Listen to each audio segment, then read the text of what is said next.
Livro de Êxodo, no capítulo 2, a partir do verso 23.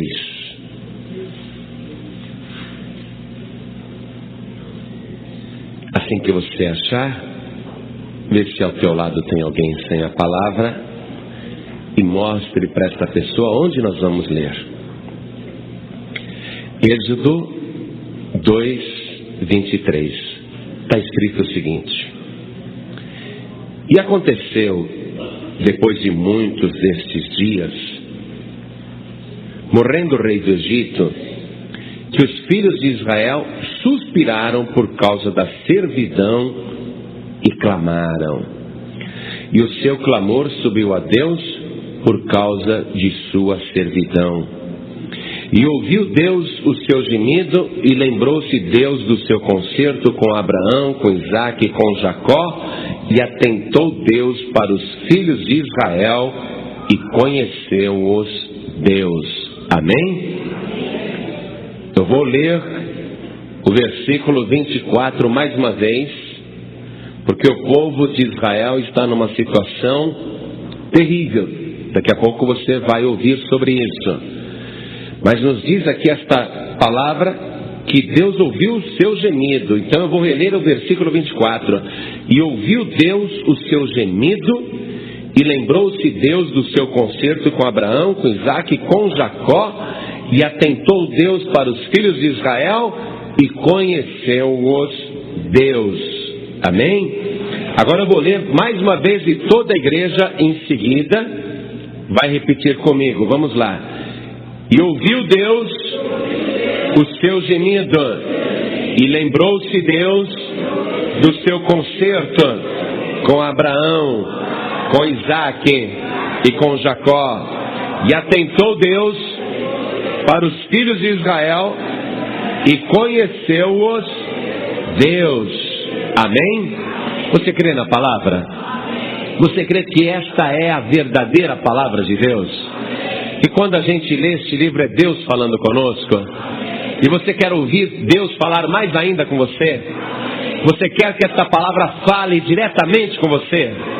Então desocupe as tuas mãos e vamos dar a melhor salva de palmas para a palavra de Deus. Vamos aplaudir bastante, igreja. Enquanto você aplaude, diga glória a Deus. Diga mais alto: glória ao teu nome, Senhor. Diga glória, glória, glória ao teu nome, Senhor. Ó Deus, recebe o louvor da tua igreja. E enquanto nós estamos te glorificando, te exaltando, te bendizendo, comece agora o teu Espírito se mover sobre este lugar. Sim, meu Deus, move o teu Espírito sobre esta igreja, sobre aqueles que vão ouvir a tua palavra aqui, sobre aqueles que ouvirão pelo rádio, e que a tua palavra vá, sim, meu Deus, profundo, ungida, penetrante, e ela produz o resultado para o qual está sendo mandada, em nome do Senhor Jesus. Amém. Diga amém, Jesus. Podem sentar, igreja.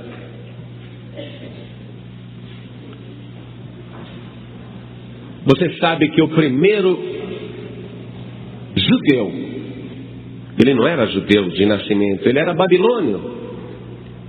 Ele morava num lugar que as pessoas não acreditavam em Deus, acreditavam em vários deuses. Então, Deus fez uma chamada para aquele babilônio e disse: sai da tua terra e sai da tua parentela. E cortou o vínculo de parentesco com os babilônios, que eram altamente místicos, supersticiosos e idólatras. Eram pagãos ao extremo. E Abraão, vivendo pela fé, começou a peregrinar na terra onde Deus tinha mandado que ele andasse. E ali Deus lhe fez várias promessas. Olha, Abraão, eu vou te dar filho, eu vou fazer você ter muitos descendentes. E Abraão acreditou, apesar dele ser velho e a sua esposa estéril. Muitos anos depois, Abraão ficou 25 anos esperando até que Deus cumpriu a promessa e lhe deu um filho. E Abraão ficou muito feliz com aquele filho. No dia em que Abraão estava na presença de Deus, orando a Deus, Deus pediu para ele aquele filho, e Abraão foi e entregou na montanha de Moriá. Quando ele estava para sacrificar o menino, conforme Deus havia pedido, Deus falou: não, Abraão, era só um teste. Eu não quero a vida do teu filho. Eu queria saber se você é capaz de entregar nas minhas mãos tudo que você tem.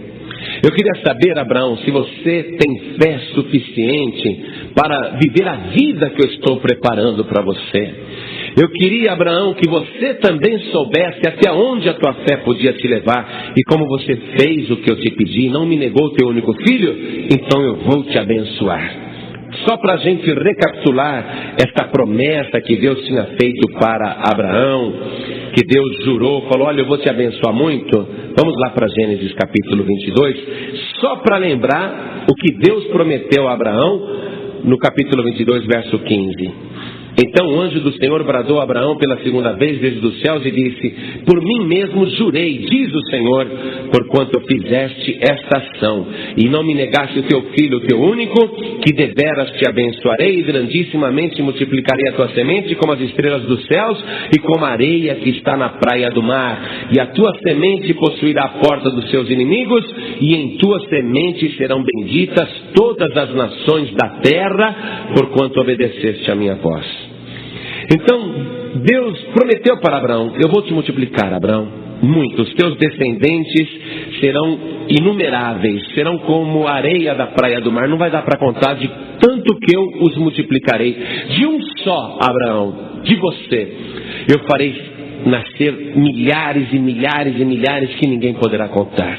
Muito bem. Abraão teve um único filho. Este único filho de Abraão chamava-se Isaque, e foi, portanto, o filho da promessa, o segundo judeu. Agora sim, Isaque nascendo debaixo já das promessas de Deus, sendo o próprio Isaque a promessa. Isaque, por sua vez, também teve 2 filhos. Ele teve Jacó e Esaú. Mas Esaú, que deveria herdar as promessas de Deus, ele não dava valor para as coisas espirituais. Sendo ele primogênito, sendo ele aquele que teria direito às promessas feitas a Abraão, Esaú um dia chegou cansado de uma caçada, faminto, e Isaque tinha preparado um prato de lentilha, e Esaú falou: me dá esse prato de lentilha porque eu estou morrendo de fome. E Jacó falou para ele: eu te dou se você me vender as promessas. Tudo que você tem direito como primogênito, você vai vender para mim e eu te darei esse prato de lentilha. E Esaú, que desprezava as coisas espirituais, disse: de que me adianta as promessas se eu estou morrendo de fome? Me interessa agora, a vida agora. E Esaú desprezou as promessas futuras. Esaú é o exemplo daquela pessoa que só espera deste mundo, que só vive para este momento, que não está nem um pouco interessado com o plano de Deus. Ele quer saber do momento, do agora, e de satisfazer as suas próprias necessidades. Esaú então, por um prato de lentilha, ele pegou as bênçãos e transferiu para Jacó. E Jacó, que não tinha nada na mão, apenas a promessa da fé, Jacó ficou feliz da vida. Falou: agora a promessa é minha. Jacó passou a ser então um exemplo daquela pessoa que, mesmo não tendo nada nas mãos, acredita no que Deus está prometendo. Acredita que Deus é poderoso para cumprir.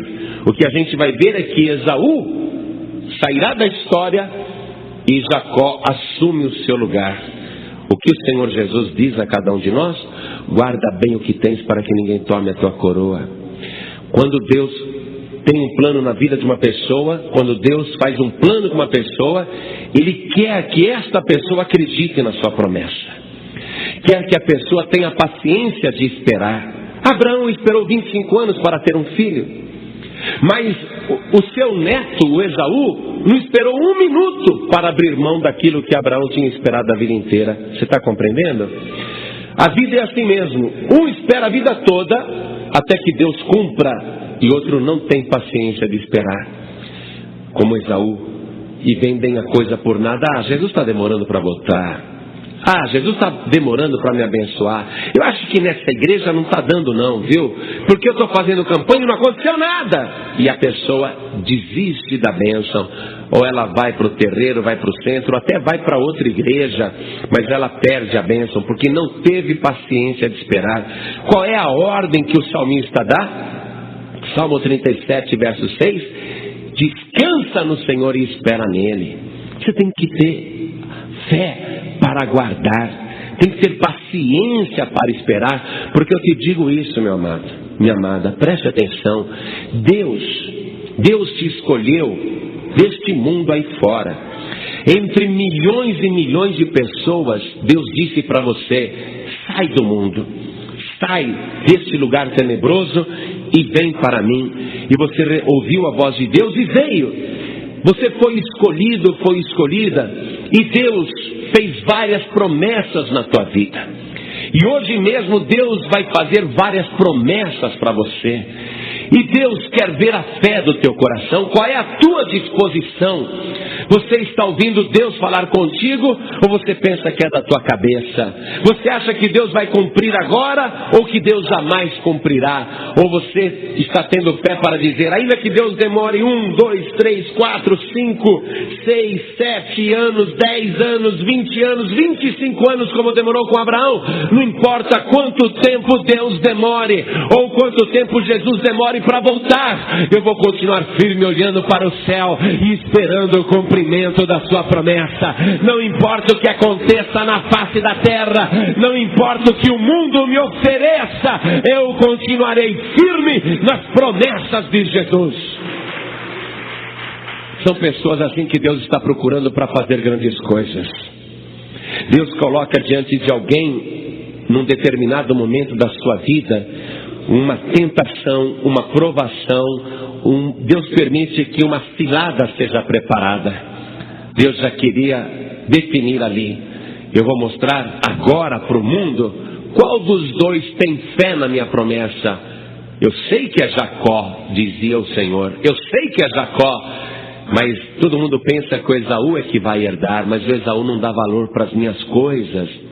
Eu sei que o Esaú vai desprezar as minhas promessas, mas eu vou mostrar para o mundo agora quem é que dá valor para as minhas promessas. Então Deus fez Esaú voltar daquela caçada morrendo de fome. Esaú achava que se ele não comesse aquele prato de lentilha, ele ia morrer. Ia morrer coisa nenhuma. A pessoa pode ficar dias e dias sem comer nada que não morre, mas ele estava acreditando que tudo o que importava era o que ele via, era o que estava diante dos seus olhos, era aquilo que o mundo lhe oferecia. Deus já sabia que Esaú iria desprezar. Quando Deus chama uma pessoa, Deus não está iludido. Alguém pode dizer assim: puxa, mas fulano estava tão firme na igreja, fulano estava tão bem, e a gente pensava que aquele lá ia ficar até a volta de Jesus, e agora fulano já saiu, já caiu, fulano foi embora, fulana foi embora. Puxa, não esperava isso. Você não esperava, você se iludiu com a pessoa, mas Deus já sabia quem viria e ficaria e quem desprezaria, quem daria valor para pequenas coisas e quem não daria valor para coisa nenhuma. Eu vou dizer algo para você, meu amado. Eu estou aqui na igreja da Lapa fazendo um trabalho e você sabe disso. O meu lugar não é aqui na Lapa. Eu sou pastor de todas as igrejas da Paz e Vida, mas Deus tem me mandado ir para o Rio de Janeiro fazer um trabalho. E Deus me mostrou a grandeza do trabalho, do que já está preparado no Rio de Janeiro. Mas Deus fez um teste comigo também. Quando eu voltei, a igreja aqui estava com problema, e Deus queria saber, e queria que eu soubesse até onde eu podia chegar com a minha fé. E Deus falou fundo no meu coração. Num dia que eu olhava aqui para esta igreja e via pouquinha gente, que eu olhei, eu pensei, meu Deus, lá no Rio de Janeiro, milhares e milhares de pessoas, eu estava pregando para multidões, o povo querendo ouvir a palavra, e eu volto para São Paulo, e estou aqui pregando para esse pinguinho de gente. Meu Deus, que é isso? E o Espírito Santo falou forte no meu coração. Ele disse assim: qual é o homem que, tendo 100 ovelhas e perdendo-se uma delas, deixa as 99 no aprisco para buscar aquela que se perdeu. Qual é o homem que é capaz disso? Porque o homem que tem 100 ovelhas, perde uma e ele diz: ainda tenho 99, perdi uma, mas não tem importância.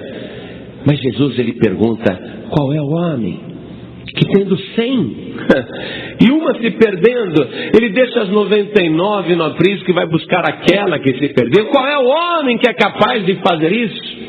Deus quer entregar promessas nas tuas mãos. Deus quer entregar coisas grandes nas tuas mãos. Mas se você não for fiel no pouco, como que Ele vai te dar muito? Se você não dá valor para as pequenas coisas, como que você vai dar valor para as grandes coisas? Então ouve, meu querido, ouve, minha querida.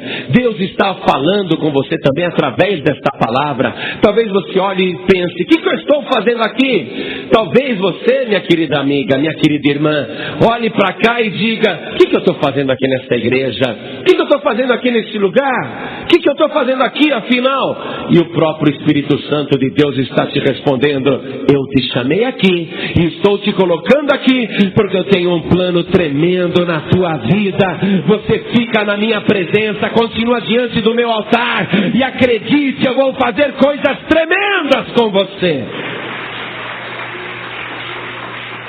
Esaú saiu fora da bênção. Que pena, né? Podia estar na linha direta de Jesus Cristo, sabia? Porque Jesus, que vai nascer 1000 e tantos anos depois, 1500, 1800 anos depois, Jesus vai descender de Jacó. Poderia ter descendido de Esaú, mas Esaú desprezou as promessas. Agora, quando Jesus nascer futuramente, ele vai descender de Jacó, porque Jacó deu valor às coisas espirituais. Muito bem, Jacó é o neto abençoado de Abraão, e Abraão morre, e agora Jacó tem 12 filhos. Dos 12 filhos, mas Deus falou que seriam milhares, inumeráveis, como a areia que está na praia do mar, como as estrelas que estão no céu. Jacó tem 12 filhos e há fome na terra, e o filho mais novo, José, traiçoeiramente é vendido pelos próprios irmãos como escravo para o Egito. E Jacó pensa: perdi um filho. E dizem para ele: olha, o José morreu, viu, Jacó? Viu, papai? O José foi morto, nós chegamos, olha a roupa dele cheia de sangue. Mas eles tinham pego a roupa de José, tirado a roupa de José, tinham manchado ela com sangue, estraçalharam a roupa para dizer ao pai de José, para dizer a Jacó: José está morto. Mas nada, eles tinham vendido José para o Egito. Lá no Egito diz a palavra que Deus é com José, e José, ele de escravo, ele chega a ser o segundo homem mais importante de todo o Egito. E havendo fome na terra, Jacó e seus filhos vêm buscar alimento no Egito. E aí há uma história muito linda: o reencontro de Jacó com seu filho José, o reencontro dos irmãos de Jacó, o arrependimento dos irmãos, digo de José, o arrependimento que eles sentiram quando descobrem que José foi aquele menino que eles venderam como escravo e agora é o governador do Egito. É uma história muito linda, mas resumindo, os filhos de Jacó fixam residência no Egito. E Faraó gosta muito de José, porque José é abençoado por Deus. E José é responsável por toda a prosperidade do Egito. E José é responsável pelo sustento da terra que está passando fome. Todos os povos do mundo vão até o Egito para buscar alimento. E isso só é possível porque José ficou firme na presença de Deus. Apesar de todos os percalços, ciladas, armadilhas, traições que ele sofreu, e ele sofre uma traição atrás da outra, ele continuou firme na presença de Deus, porque ele era um homem que acreditava nas promessas que Deus havia feito a Abraão. Ele sabia que Deus iria cumprir aquilo. Então toda a família de Jacó, seus 12 filhos e José incluso, passam a viver no Egito. E Faraó gosta de Jacó e dos seus filhos por causa de José. Sabe, Deus vai amar muito a sua família. Deus vai amar muito a sua casa. Deus não vai deixar faltar nada na tua família, e Deus não vai deixar faltar nada para os teus parentes. As pessoas que você gosta virão até você, e você será um manancial puro de bênçãos. As pessoas estarão famintas, estarão sedentas, estarão necessitadas, mas elas encontrarão em você a resposta para aquilo que elas estão buscando. E Deus vai fazer tudo isso se você continuar firme na sua presença, se você continuar firme olhando para o alto. Ainda que haja fome na terra, ainda que haja peste, terremoto, furacão, espada, guerra, ainda que o mundo inteiro esteja contra, mas se você estiver na presença de Deus, cumprir-se-á aquela palavra que está proferida no Novo Testamento: se Deus é por nós, quem será contra nós? Não tema, continue na presença de Deus, fique firme na presença de Jesus, continue acreditando na promessa, porque todos os famintos da terra, todos os sedentos da tua família encontrarão em você a bênção e o cumprimento da promessa do Deus Altíssimo. Todo mundo vai te amar, todo mundo vai te querer bem, porque você é aquele que traz a bênção para a sua casa. Deus cumpre a promessa. Não importa se o diabo faz cilada, se o diabo trai você, se o diabo planeja contra, não importa. Deus está a teu favor. Amém? Então, depois que eles passaram a morar no Egito, o povo foi se multiplicando. Diz a palavra que quando a família de Jacó, seus filhos e seus netos se mudaram para o Egito, eles eram 70 pessoas. 70 pessoas apenas 70 pessoas. 70 descendentes de Abraão. Agora Deus vai começar a multiplicá-los no Egito. Deus começa a fazer com que eles se multipliquem. E aquele faraó que gostava de José, que gostava de Jacó, aquele faraó bom, ele morre. E o novo faraó que assume, ele não gosta de José, ele não gosta de Jacó, ele não gosta dos descendentes de Jacó. E ele percebe que os descendentes de Jacó estão se multiplicando rapidamente. Esse novo faraó que não conheceu José, e Jacó também estava morto, esse novo faraó, ele não tem amor nenhum pelos hebreus, não tem gratidão nenhuma. E ele fica preocupado porque ele pensa o seguinte: os hebreus, os israelitas, se multiplicam de uma tal maneira que, se eles continuarem crescendo desse jeito, muito breve o Egito será deles, porque eles são mais fecundos, eles têm algo que os faz multiplicar com facilidade. Então o faraó fica preocupado, esse novo faraó, ele diz: se nós não usarmos de sabedoria, esses hebreus que estão se multiplicando, não sei como, eles crescem, eles se multiplicam, eles nos superarão em população. E se houver guerra do Egito contra qualquer nação, ou se alguma nação inimiga lutar contra o Egito, pode ser que os judeus, os israelitas, os hebreus, se juntem aos nossos inimigos e nos destruam. Então não vamos permitir que eles continuem prosperando, não. Não vamos permitir que os hebreus continuem tendo filhos desse jeito. Não vamos permitir que os hebreus levem uma vida boa aqui no Egito. Vamos pesar a mão sobre eles. Então Faraó decide oprimir os descendentes de Abraão.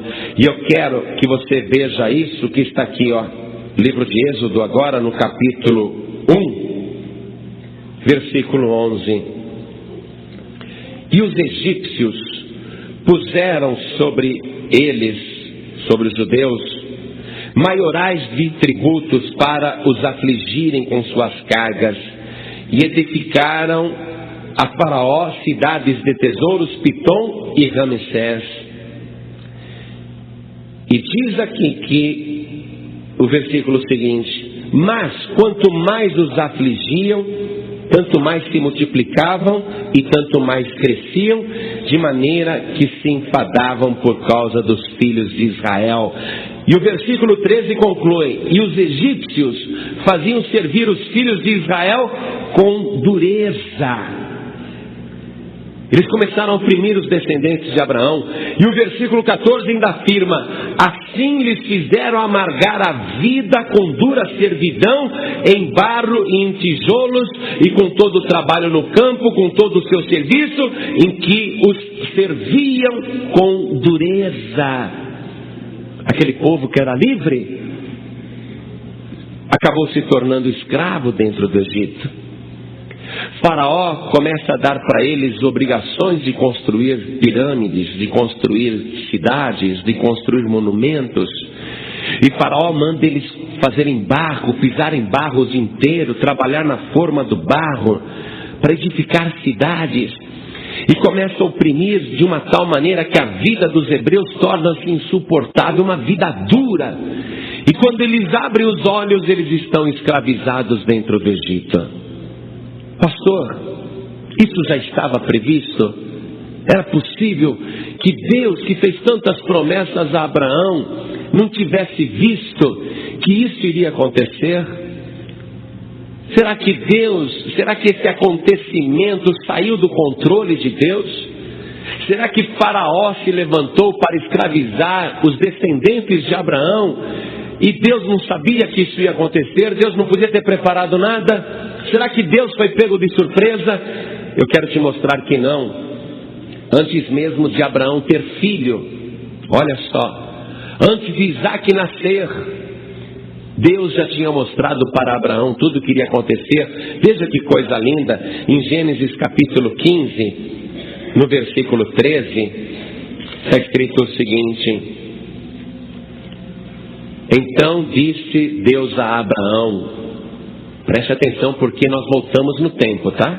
O que eu vou ler agora, nós não estamos mais no Egito, nós estamos voltando lá para Abraão, o primeiro judeu, o primeiro israelita. O primeiro a viver pela fé, o primeiro hebreu. Nós estamos voltando no tempo. Abraão ainda não tem filho nenhum, não nasceu Isaac. Não, Isaac, o filho da promessa, ainda não é nascido. Mas Deus, veja como Deus já sabia tudo o que iria acontecer. Por isso que quando fala assim, Deus pediu para Abraão dar Isaac para ver se Abraão o amava. Não, Deus já sabia o que Abraão iria fazer. Deus já sabia.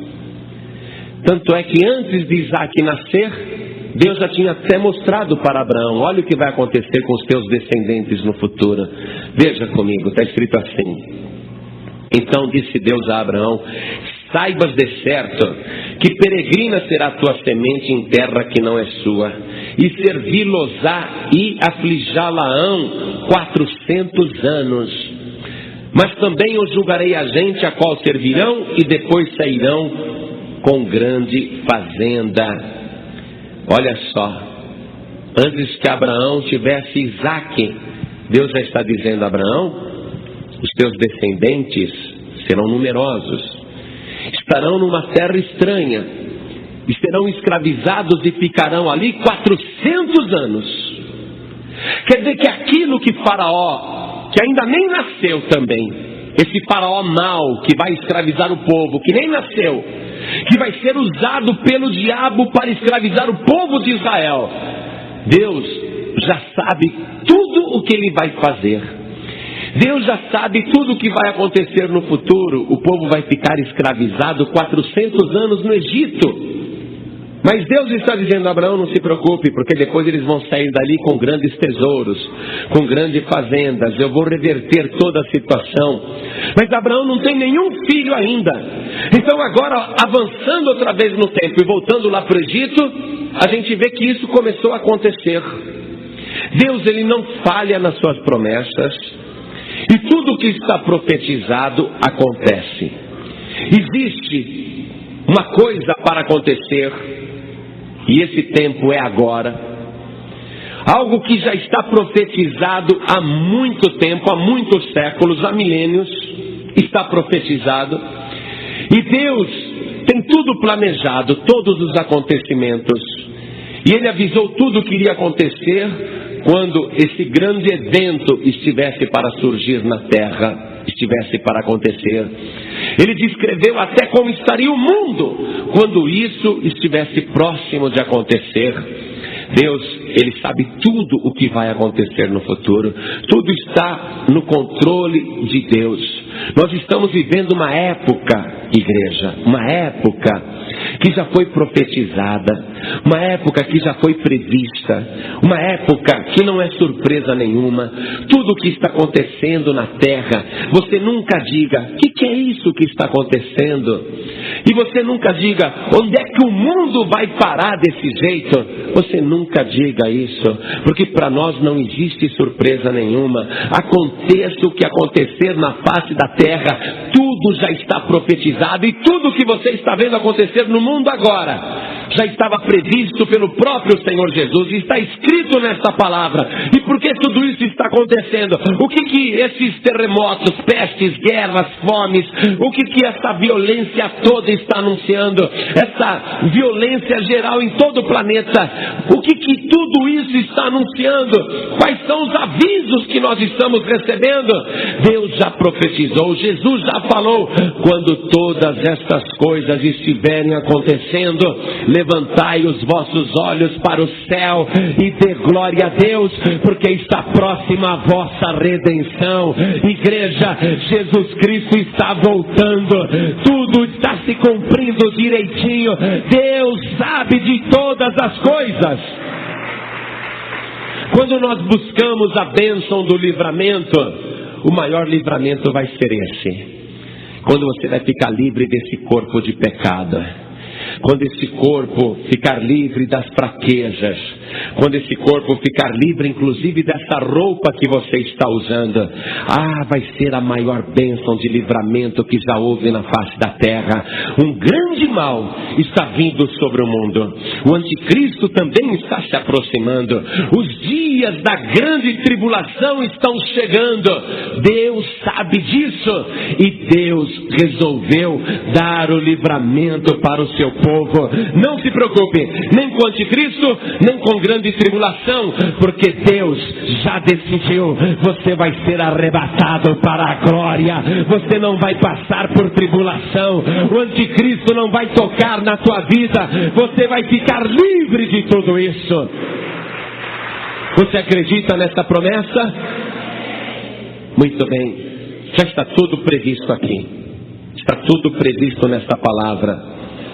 Então agora o povo vai ficar no Egito 400 anos.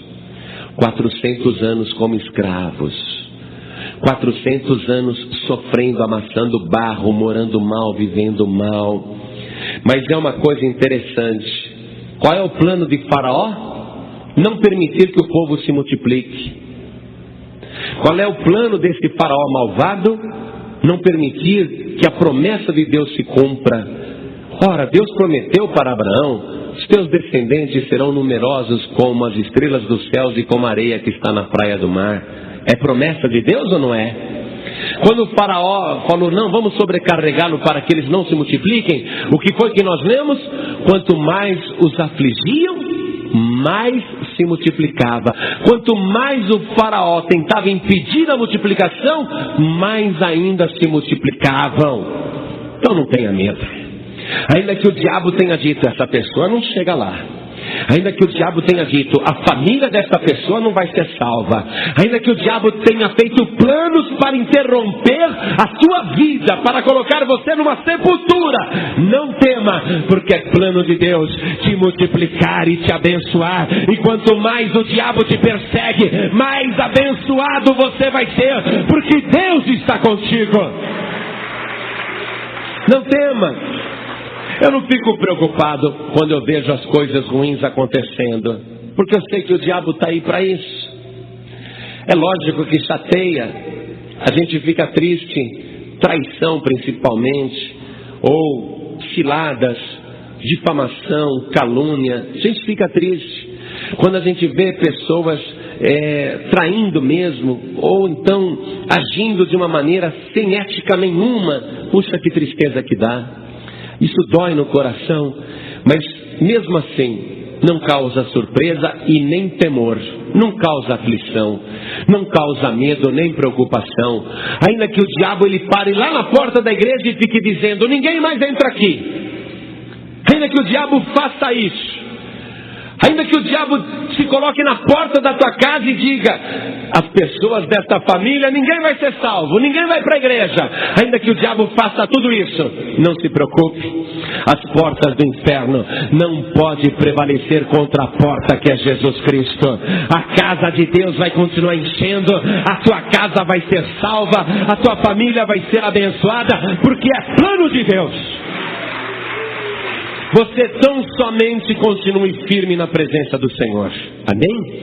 Você tão somente continue firme nas promessas.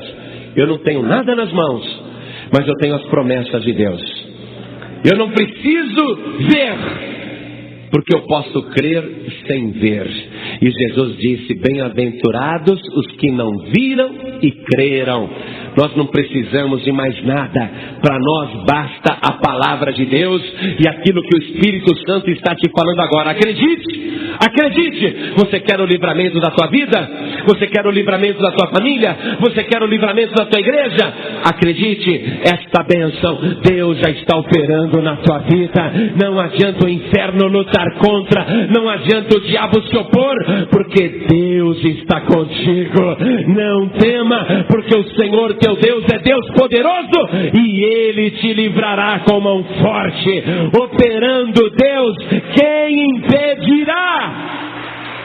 Quem é o diabo ou o faraó para se opor contra a tua vida?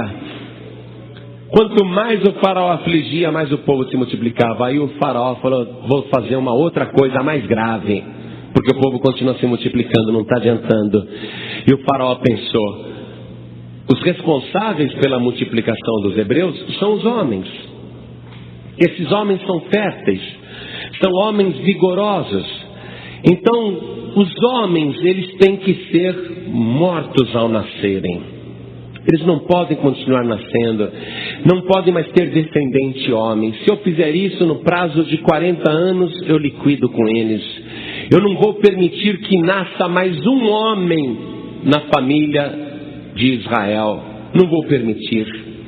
E se nascer homem, eu vou mandar as parteiras que fazem os partos, as parteiras egípcias, eu vou mandar elas matarem a criança.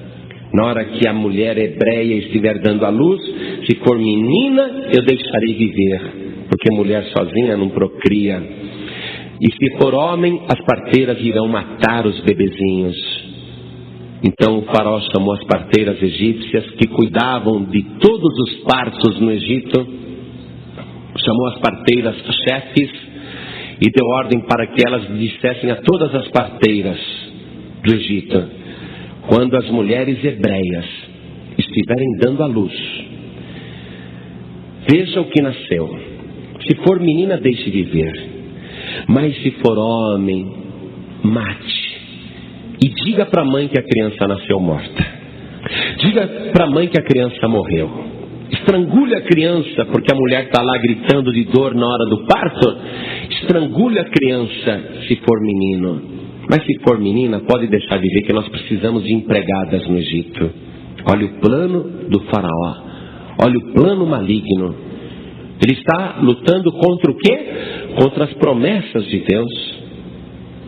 Ele está querendo interromper algo que Deus prometeu. Mas Deus falou: eu vou multiplicar os teus descendentes, Abraão.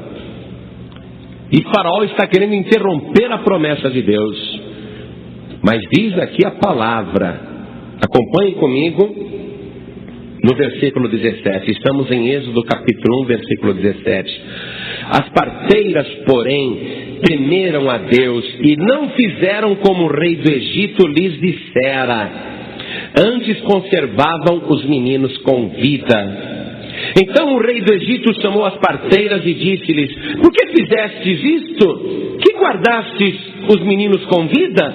E as parteiras disseram a Faraó: é que as mulheres hebreias não são como as egípcias, porque são vivas e já têm dado à luz os filhos antes que a parteira venha a elas. As parteiras egípcias não concordaram com a ideia de Faraó. Ainda que Faraó fosse a pessoa de maior autoridade do Egito, e fossem elas apenas parteiras, servidoras públicas, responsáveis pelos partos no Egito, ainda que elas tenham recebido uma ordem direta, a ordem era para fazer o mal. Mas as parteiras egípcias temeram a Deus e decidiram não fazer o que o Faraó havia mandado. Elas resolveram preservar os meninos com vida. Não assassinaram as crianças, não mataram os meninos. E quando o Faraó deu a bronca, elas disseram: é que quando a gente chega, as hebreias já deram a luz, e a criança está lá, como é que a gente vai arrancar o neném das mãos delas e matar? Não, quando a gente chega já é tarde, a criança já nasceu. Mas elas estavam, na verdade, discordando de um assassinato. Então não é porque você recebe uma ordem de um superior que você vai fazer uma coisa errada. Ah, eu trabalho numa empresa. Que empresa? Ah, jogo do bicho. Ah, mas é só um emprego, viu, pastor? Foi o único emprego que eu arrumei. E as pessoas vêm lá fazer uma fezinha e eu recebo dinheiro, a pessoa marca o palpite, eu só preencho, recebo o dinheiro. Eu trabalho no jogo do bicho. E depois o jogo do bicho não é meu, aquilo eu só sou empregado lá, quem manda é o patrão. Ah, é? E você está acreditando nisso mesmo? Você está no cativeiro, está aprisionado pelo diabo? E é lógico que eu estou falando aqui na igreja, é evidente que aqui, se tiver um ou outro fazendo uma coisa ilícita, é raro. Mas pelo rádio, quanta gente está ouvindo? Quanta gente que está aí trabalhando no bingo?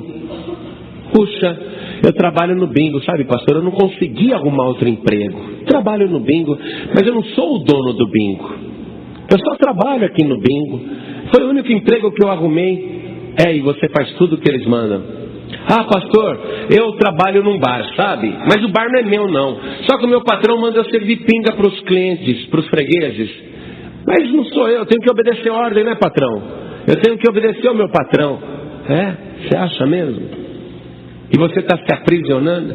Veja, as parteiras egípcias receberam ordens para fazer uma coisa errada.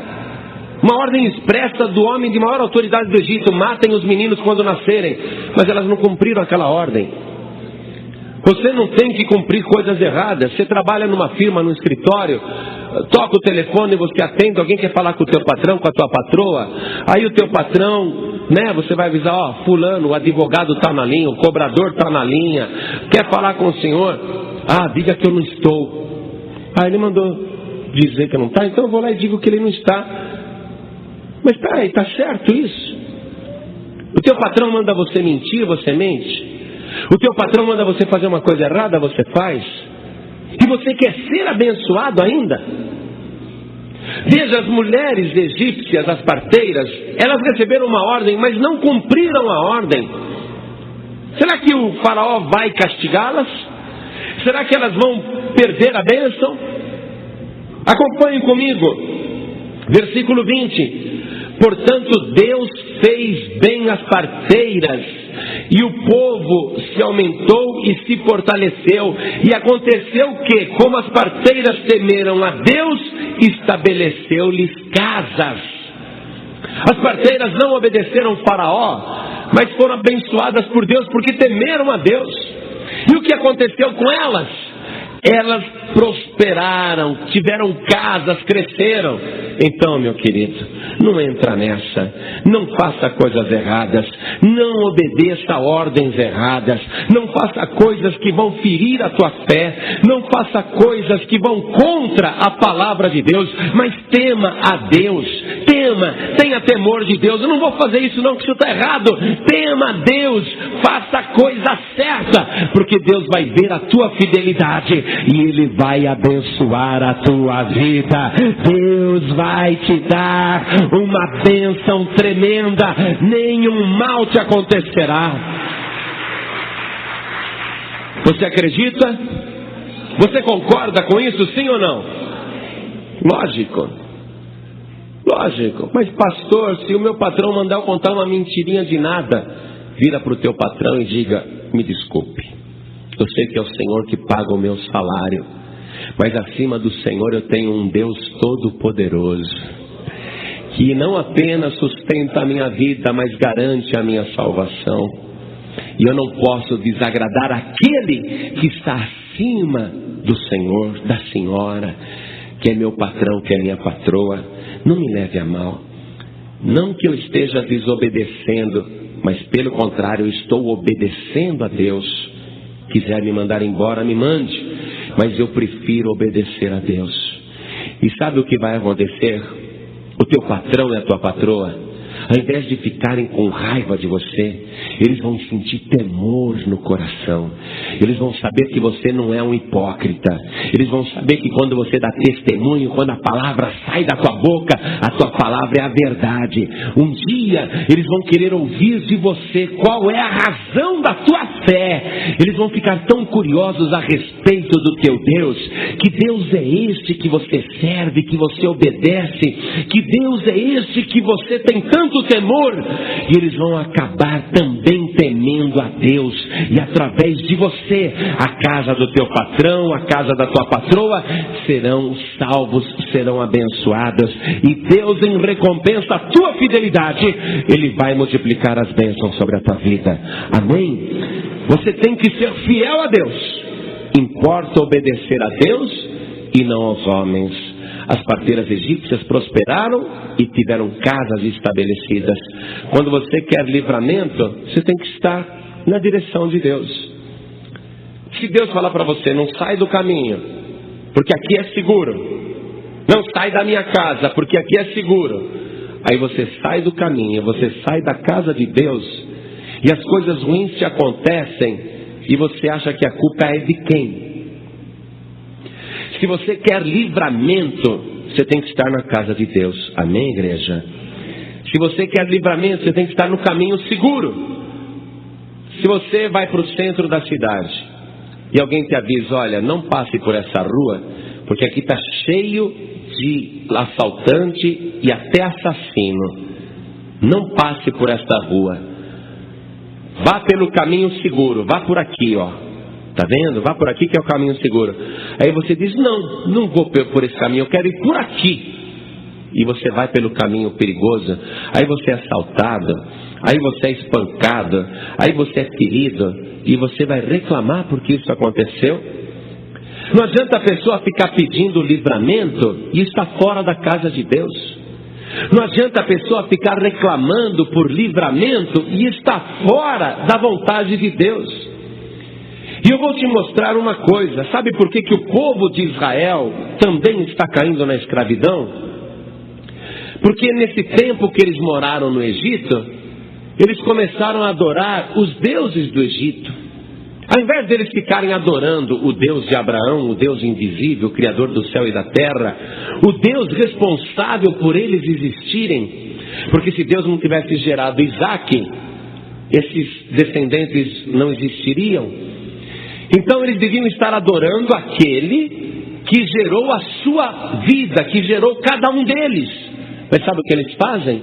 No Egito, eles começam a adorar os deuses estranhos.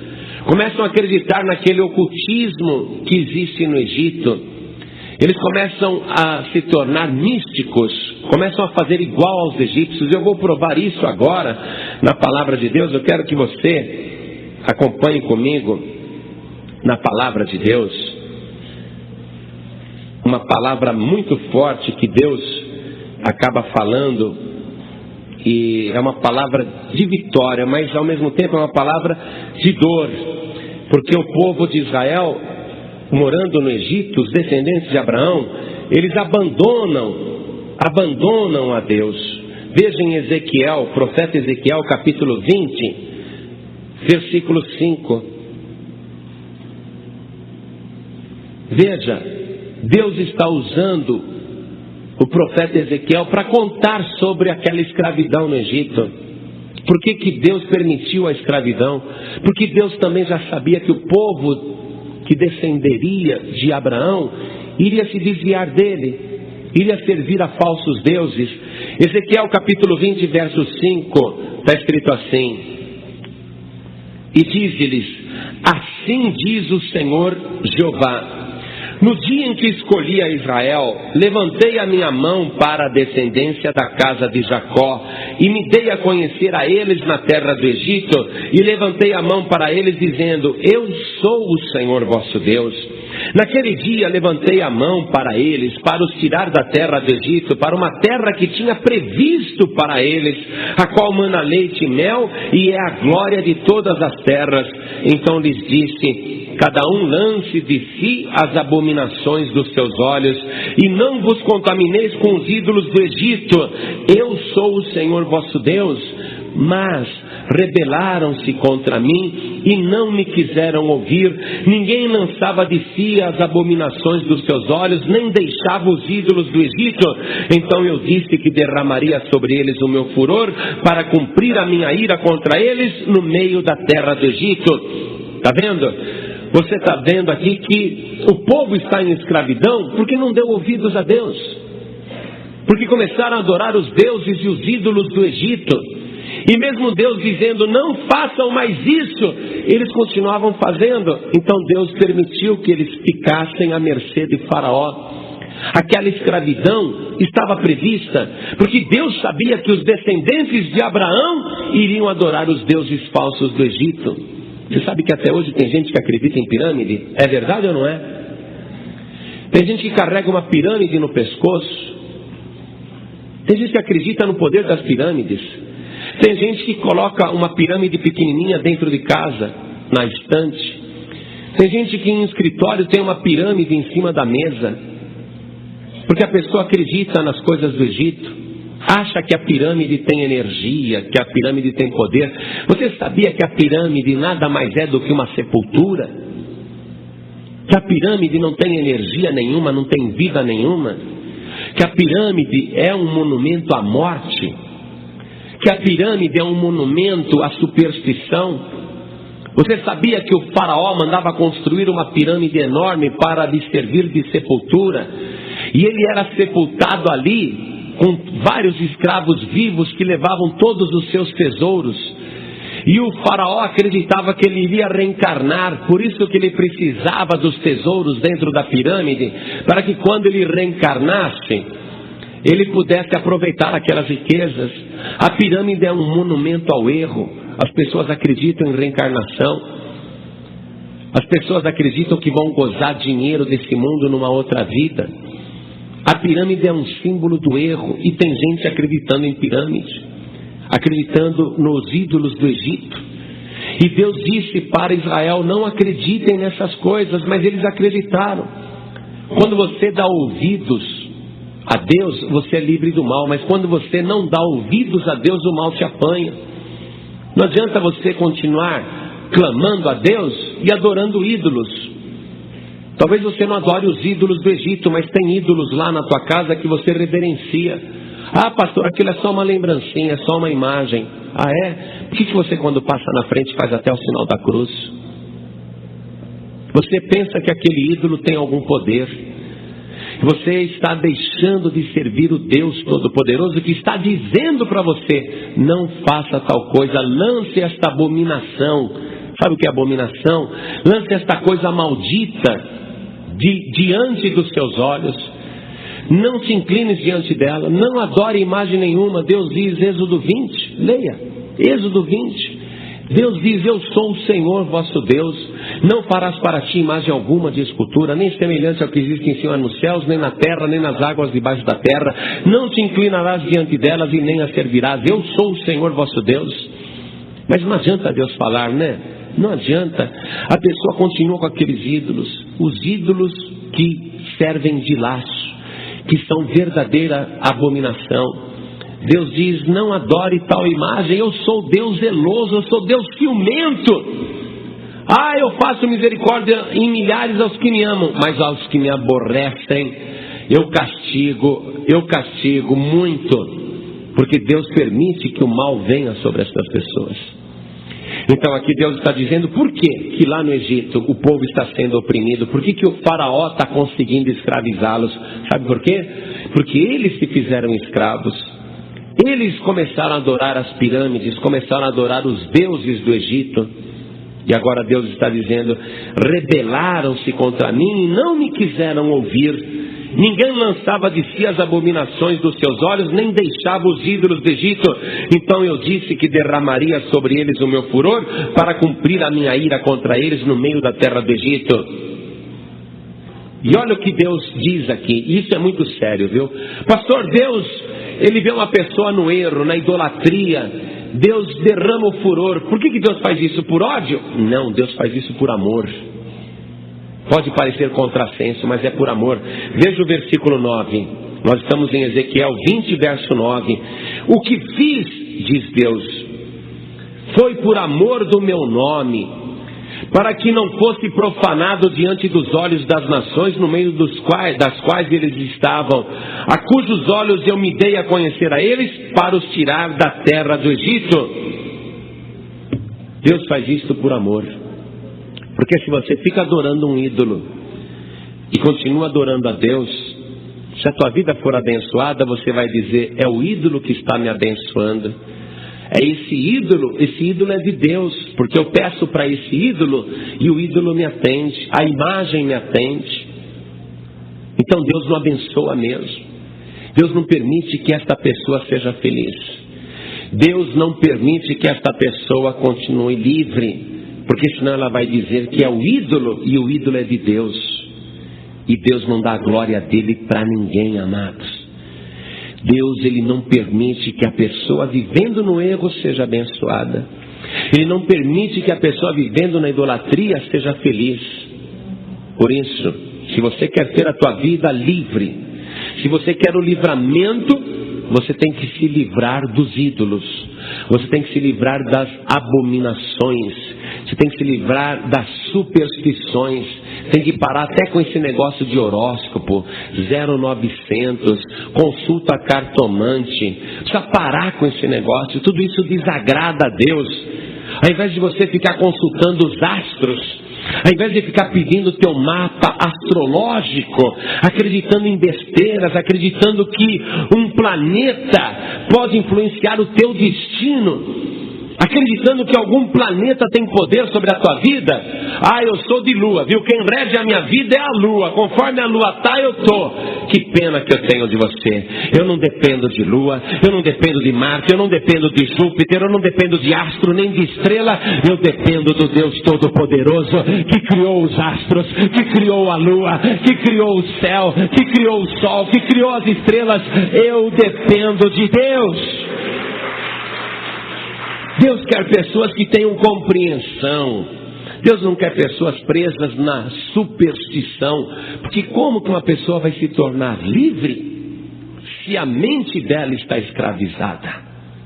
Como que Deus vai dar a bênção do livramento se a alma da pessoa está escravizada? Então Deus tem que operar um livramento na tua vida. E eu quero continuar aqui nesta exposição para a gente ir concluindo esta parte da mensagem. Eu quero te mostrar o seguinte, que mesmo com tudo que estava acontecendo de errado, mesmo com o povo fora da adoração a Deus, mesmo com o povo na idolatria, servindo os deuses falsos do Egito, que não são deuses coisa nenhuma, mesmo assim Deus estava trabalhando. Então o faraó falou: eu vou agora fazer o seguinte, eu estou fazendo um decreto para as parteiras e para todos os egípcios, que quando nascer um menino dos hebreus, esse menino deve ser jogado nas águas do rio Nilo e afogado. E Faraó deu essa ordem, que foi cumprida. Nascia uma criança, eles arrancavam um bebê dos braços da mãe e a criança morria afogada. E houve grande matança. Deus ao mesmo tempo está operando. Pastor, como é que Deus pode estar operando se o faraó agora está matando as crianças que nascem, está matando a afogada? Como é que Deus pode estar operando? Pois é, Deus, Ele opera mesmo nas coisas ruins. Amém, igreja? Porque uma mãe teve um filho e ela sabia que aquele filho seria afogado no rio Nilo. Então ela pegou uma cesta de vime, colocou betume por dentro, colocou piche, como se fosse uma banheira pequena, E ela pegou aquele cesto, colocou o bebê dentro e colocou o cesto dentro das águas do rio Nilo, porque ela dizia: é o jeito do meu filho escapar, porque se ele ficar aqui em casa, logo virão os homens de Faraó e tomarão o meu filho e o matarão afogado no rio.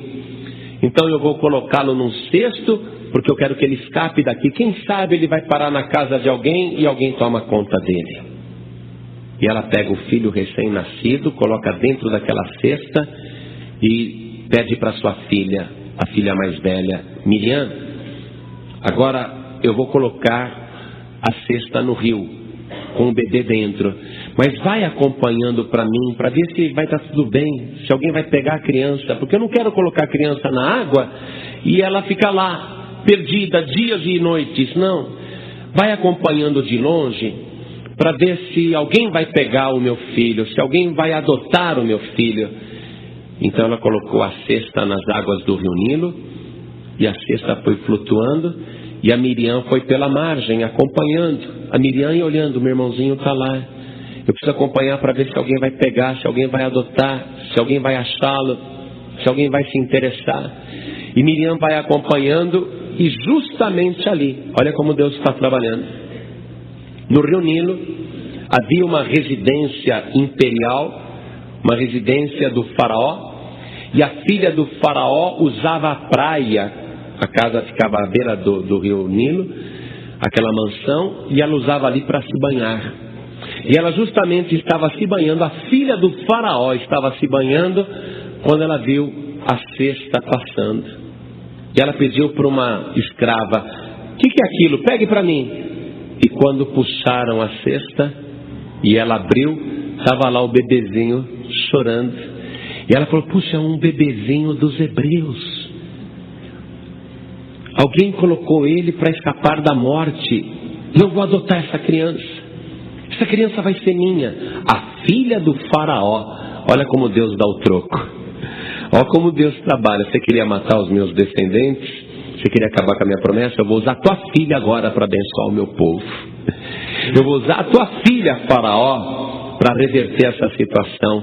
Então a filha do faraó, ela adota a criança. Aí a Miriam, que estava acompanhando de longe a menina, irmã mais velha de Moisés, ela chega para a filha do faraó e diz: a senhora vai cuidar desse bebê? Vou. Ah, porque eu posso arrumar uma empregada hebreia, porque essa criança precisa mamar, né? A senhora tem leite? Não, não tenho. Eu sou solteira, não tenho. Então, eu conheço uma mulher que acabou de dar luz e tem bastante leite. Quer que eu mande ela vir trabalhar para a senhora? E quem que Miriam vai buscar? A própria mãe do Moisés. E a mãe do Moisés chega lá para a filha do faraó: é aqui que está precisando de uma ama de leite? É aqui que está precisando de uma empregada com bastante leite para cuidar de uma criança? E a filha do faraó: é aqui sim, vem. E você vê só. Agora a filha do faraó está protegendo aquela criança que vai ser o libertador do povo. A filha do faraó contratou a mãe da criança sem saber, e a mãe da criança vai amamentar a criança e receber salário para fazer isso. Deus não está zombando do faraó? E mais ainda, aquele que o faraó queria destruir vai morar dentro do palácio do faraó, vai comer de tudo, do bom e do melhor, e vai receber a melhor educação, como se fosse neto do faraó, como se fosse filho da filha do faraó. Deus está zombando, tá ou não está? Deus está agindo. Não adianta o diabo querer atrapalhar a tua vida. O diabo tem arquitetado planos e aparentemente ele levou vantagem, porque você estava fora da vontade de Deus. Durante um bom tempo, sem conhecer a palavra, você fez coisas que desagradavam a Deus. Agora você está ouvindo esta palavra e chegou a hora de Deus entregar a promessa na tua vida. Ainda que até hoje o diabo tenha feito você sofrer, ainda que até hoje o diabo tenha te torturado, agora não. Agora você conhece a palavra. Agora Deus vai reverter essa situação e a tua vida vai ser abençoada em nome de Jesus Cristo. Acabou. Agora Deus vai zombar do diabo. Deus vai mudar a história da sua vida. Este menino vai crescer ali e vai ficar ali, e ele vai ser uma bênção para o Egito. Mas ele sabe que ele não é egípcio. Ele fica ali parado um bom tempo, até que um dia ele renuncia a tudo.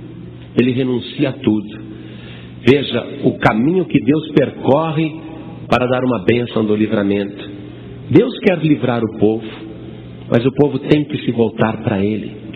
E na hora que o povo se volta para Ele, antes até do povo se voltar, Deus já está preparando Moisés, que vai ser o libertador do povo. Um caminho grande. Deus espera anos para cumprir aquilo que Ele planejou. Deus tem paciência de esperar.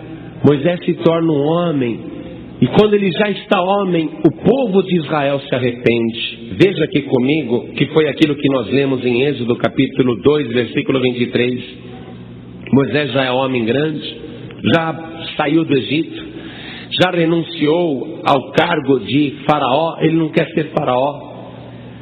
Moisés, ele está no deserto, agora Deus já está com todas as condições preparadas para abençoar o povo, mas falta uma coisa, falta o arrependimento do povo.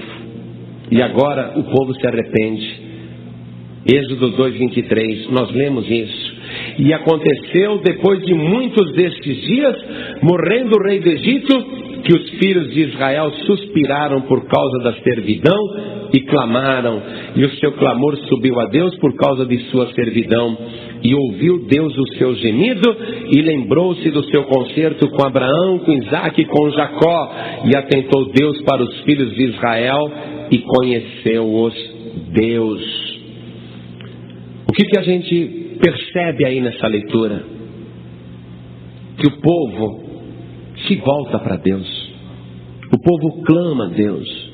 E o clamor subiu até os céus. Daqui a pouco nós vamos orar e esse clamor vai subir a Deus. Mas o povo está arrependido, porque o povo diz: olha, nasce Faraó, morre Faraó, Faraó é substituído, mas a nossa escravidão piora cada vez mais.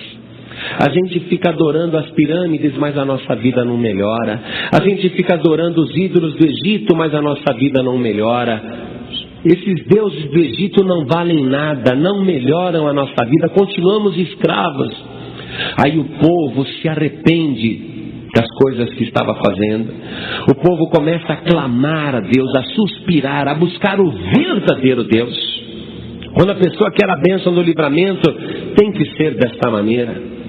Tem que deixar todos os outros deuses, divindades, ídolos, imagens. Tem que deixar a superstição. E a pessoa tem que buscar o único e verdadeiro Deus, suspirando, clamando, suplicando com sinceridade, com arrependimento. E o que acontece quando a pessoa faz isso? E ouviu Deus o seu gemido. Deus ouve. E lembrou-se Deus do seu concerto. Deus nunca tinha se esquecido, amados. Quem tinha se esquecido era o povo. O povo está 400 anos escravizado no Egito, porque foi o povo que se esqueceu de Deus. Aqui diz assim: e lembrou-se Deus do concerto que tinha com Abraão, com Isaque e Jacó. Deus nunca se esqueceu do concerto com Abraão, Isaque e Jacó. Quem tinha se esquecido eram os descendentes de Abraão, Isaque e Jacó. E qual era o concerto? Deus disse: somente a mim servirás, somente a mim adorarás, eu sou o Senhor vosso Deus. O povo é que se esqueceu do concerto, Deus não se esqueceu. Mas quando o povo se lembra, quando o povo volta à fé, quando o povo renuncia à falsa religião, quando o povo começa a buscar unicamente a Deus, então quando o povo se lembra do concerto, então Deus também começa a operar em favor do povo. E atentou Deus para os filhos de Israel e conheceu-os Deus. Na verdade, Deus nunca deixou de conhecer o povo. Você sabe, eu li para você, a escravidão já estava profetizado antes de Isaque nascer. Antes que o povo se arrependesse, Deus já estava gerando Moisés ali. Deus já estava fazendo um plano para que Moisés se tornasse um homem culto, conhecesse o Egito, o faraó, a idolatria. Deus já estava levantando Moisés antes do povo se arrepender. Então Deus nunca deixou de atentar para o povo. Deus nunca desconheceu o povo, nunca. Não é porque o povo estava fora da vontade dele que ele havia deixado o povo de lado. Não. Deus estava trabalhando por fora. Deus estava planejando. Tudo já estava previsto. Tudo. A única coisa que Deus queria é que o povo se arrependesse. Que o povo clamasse mesmo. Que o povo renunciasse às abominações, à falsa religião. E esta ordem está em qualquer Bíblia. Pegue a Bíblia católica, abra em Êxodo 20, você vai ver. Quando a pessoa se lembra do concerto com Deus e clama ao único e verdadeiro Deus, quando a pessoa se arrepende dos seus pecados, aí a pessoa está pronta para receber a bênção do livramento. O que você tem que fazer agora? Pastor, o que eu tenho que fazer? Fala para mim que eu faço. Você precisa tirar as abominações. Você precisa parar com a falsa religião. Você precisa parar com a falsa adoração. Mas pastor, a igreja que eu frequentava, eu pensava que era de Deus aquilo. Mas não é. Não é de Deus. Deus não permite que a glória dele seja transferida para um ídolo. Deus não permite que você clame para um ídolo.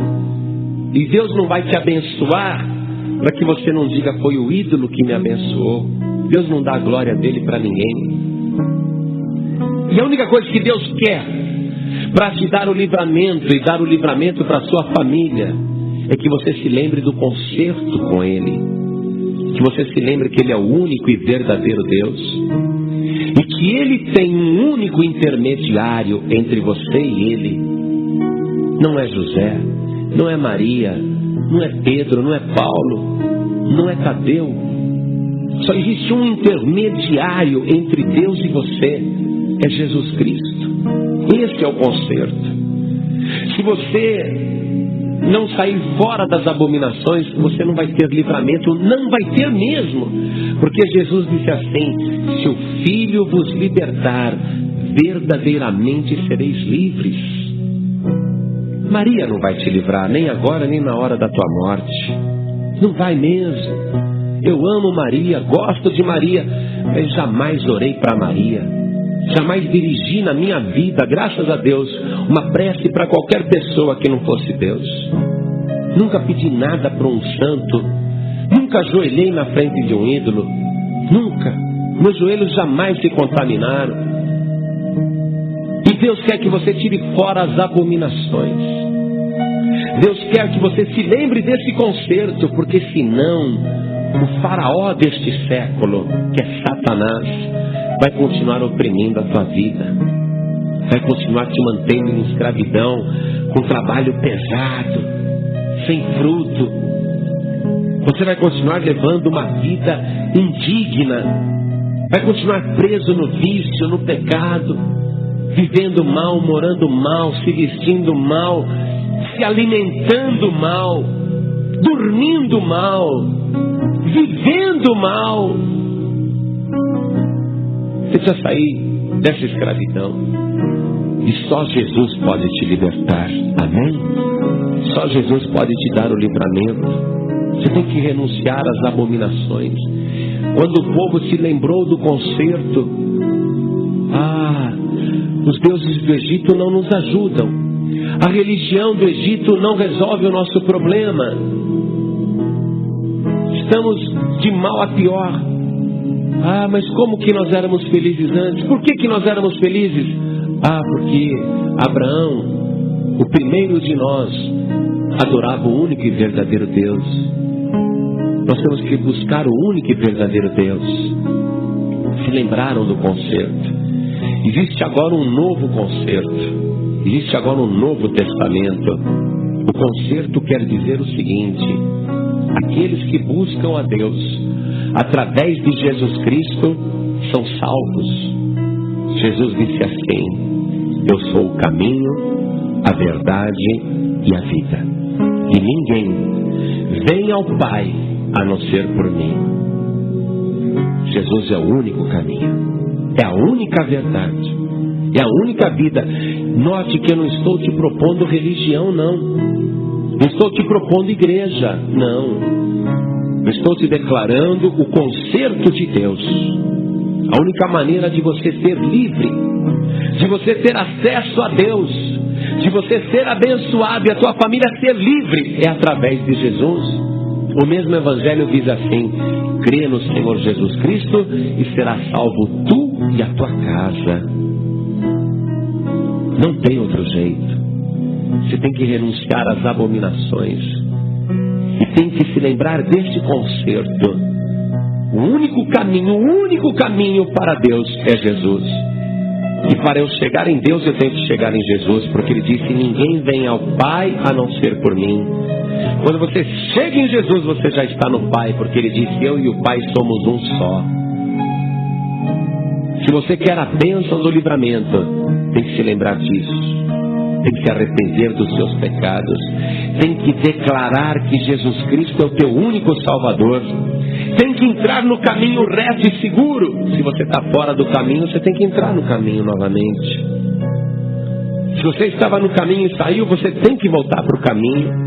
E se você nunca esteve no caminho, pensava que estava, né? Porque o povo de Israel, eles lembravam que Deus, o Deus de Abraão, existia. Mas eles continuavam também adorando os deuses do Egito. E Deus não podia abençoá-los. Eles pensavam que o Deus de Abraão era um Deus. E que haviam outros deuses, outras divindades, os deuses do Egito. Por isso que Deus não abençoava o povo. Quando eles se lembraram que existe um só Deus, um só Redentor, foi aí que eles entraram na bênção do livramento. Tem muitas religiões na Terra. Tem gente que fala que o Buda que resolve, outros dizem que é Allan Kardec que resolve, outros dizem que é Confúcio que resolve, outros dizem que é Maomé que resolve. Mas nenhum deles pode resolver nada para você, porque só existe um caminho. Só existe um que te leva diretamente ao Pai. Este é o conserto. E Ele não quer ser adorado através de ídolos, nem imagens, nem retratos. Ele não quer outra adoração que não seja a verdadeira adoração. Jesus disse assim: Deus é Espírito, e os verdadeiros adoradores adorarão a Deus em espírito e em verdade.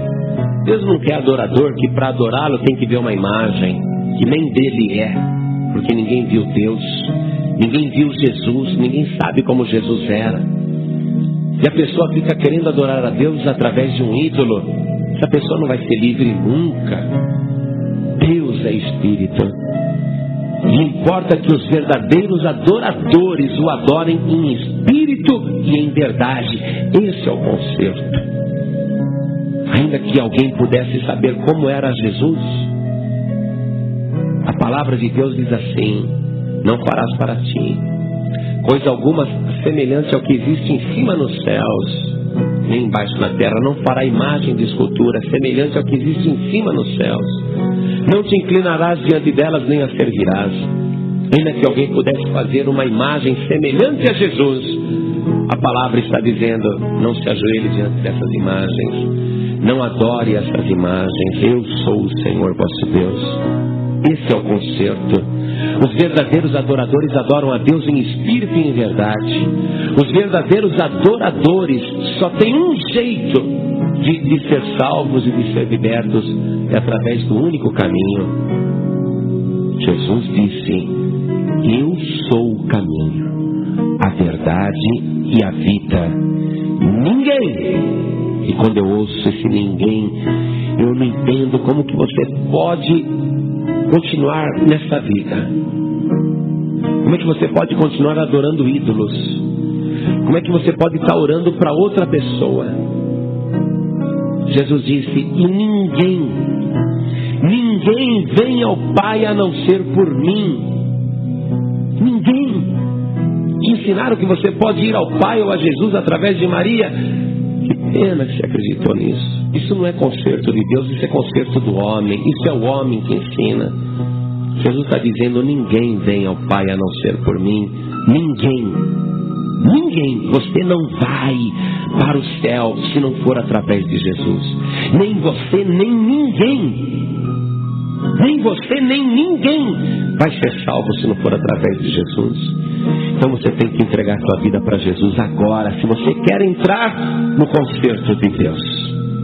Se você quer a bênção do livramento, sair da escravidão que você está, você tem que entregar sua vida para Jesus, porque não tem outro jeito. Não tem. Ninguém vem ao Pai a não ser por mim. Ninguém vai ser salvo. Ninguém vai ser salvo se não for através de Jesus. Pastor, eu quero ir até Jesus. Eu quero me render diante de Jesus. Eu quero entregar minha vida para Jesus. Eu quero entrar no caminho. Eu quero ser livre de verdade. Eu quero ser salvo de verdade.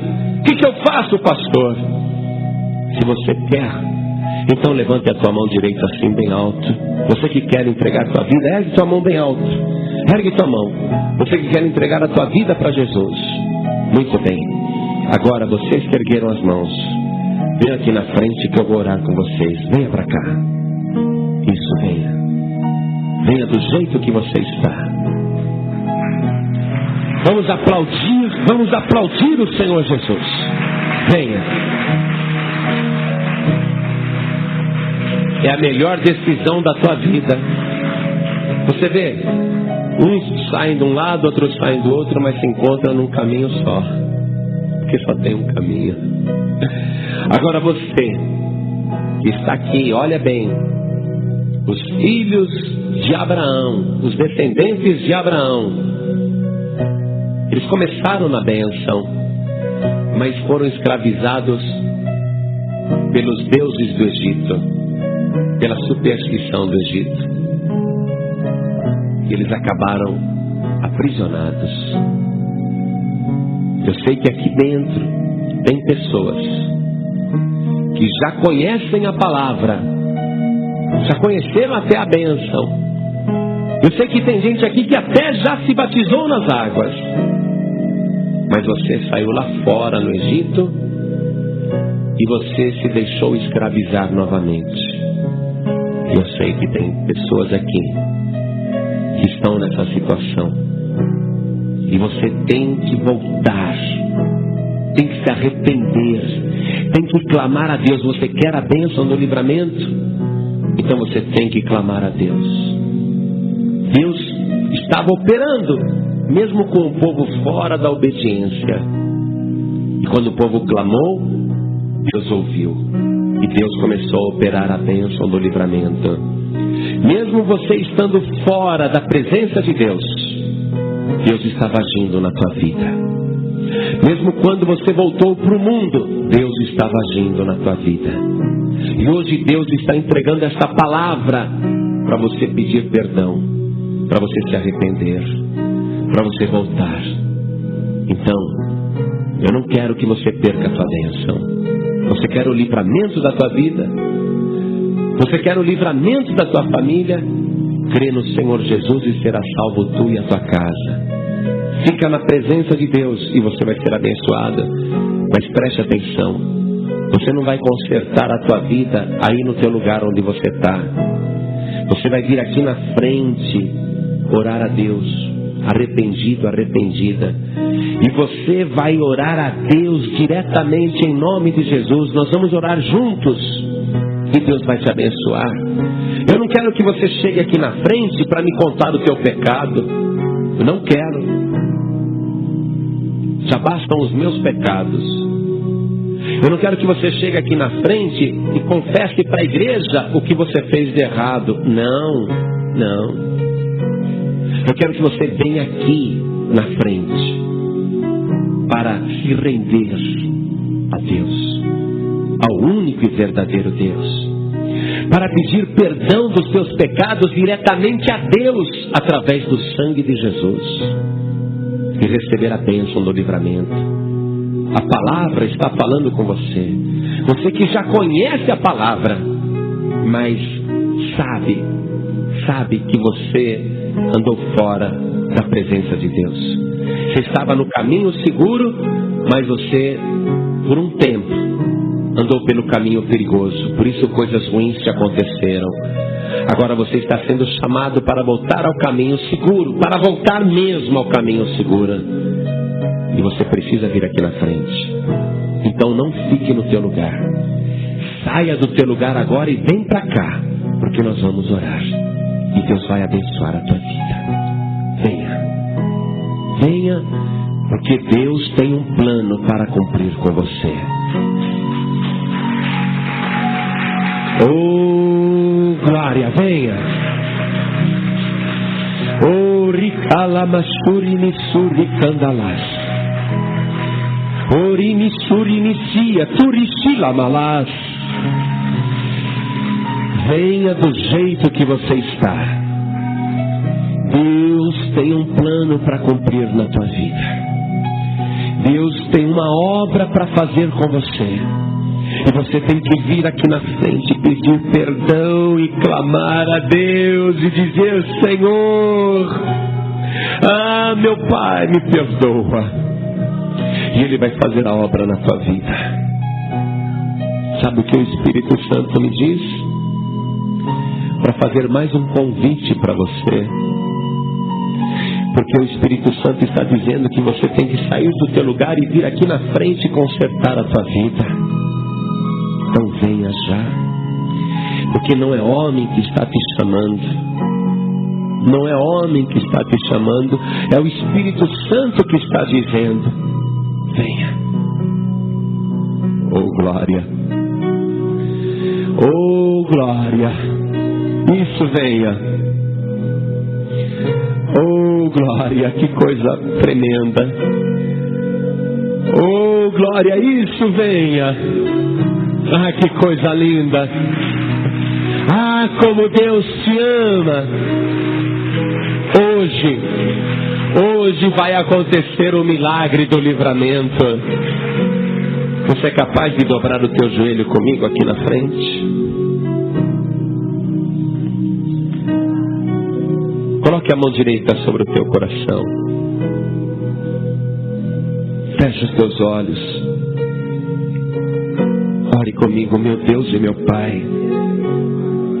Eu sei que andei fora da tua vontade e fiz coisas que não te agradavam, mas eu ouvi a tua palavra e eu vim aqui na frente, o meu coração arrependido.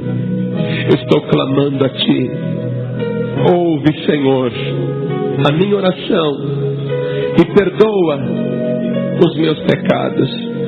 Me purifica agora de toda maldade e me livra com o grande libertador. Eu quero a libertação, o livramento de verdade. E eu faço isto declarando que o Senhor Jesus, o meu libertador, é também o meu único e suficiente Salvador. Meu Pai da glória, meu Deus de misericórdia, escreve o meu nome no livro da vida e me guarde para sempre. Continue em espírito. Continua assim. A igreja toda vai orar por você. A igreja estenda as mãos aqui na direção destas vidas. Ó Deus, eu sei que independente de qualquer coisa, o Senhor já estava operando para resgatar esta vida. Independente até desta pessoa, antes de se arrepender até, o Senhor já estava trabalhando por ela. Porque o Senhor sabia que bastaria a tua palavra ser anunciada para que esta pessoa se rendesse aos teus pés. Então eis aqui, meu Pai, o teu filho, a tua filha, pedindo perdão, renunciando às abominações, renunciando ao mundo e às falsas religiões. Eis aqui o teu filho, a tua filha, te pedindo perdão, clamando a ti. Sim, pedindo agora que o Senhor dê a bênção do livramento. Livra, meu Deus, esta pessoa da morte. e eu sei que ela passou da morte para a vida. Livra esta pessoa do inferno, e eu sei que ela foi liberta, livre do inferno agora, porque ela está no caminho novamente. Livra, meu Deus, esta pessoa da tribulação que há de vir sobre a terra, e eu sei que ela já está livre. Se o teu filho Jesus voltar agora, ela será livre, arrebatada, porque ela está se rendendo aos teus pés. Mas eu quero te pedir, meu Deus, principalmente o seguinte: que quando terminar esta reunião, e quando esta pessoa voltar para o mundo aí fora, meu Deus, guarda ela das ciladas, guarda esta pessoa para que os seus pés não sejam novamente enredados. Guarda, meu Deus, os pés desta pessoa para que ela não volte a servir o faraó deste século. Guarda, meu Deus, o teu filho, a tua filha, para que continue firme nesse concerto, firme nesse compromisso de te servir. Sim, meu Deus, agora ouve a oração de cada um. Ouve, meu Deus, o que esta pessoa está te pedindo. Esta pessoa está pedindo conserto de vida. Esta pessoa está pedindo restauração. Então faz isto, meu Pai, e opere através desta oração, em nome do teu Filho Jesus, que assim seja feito. Amém.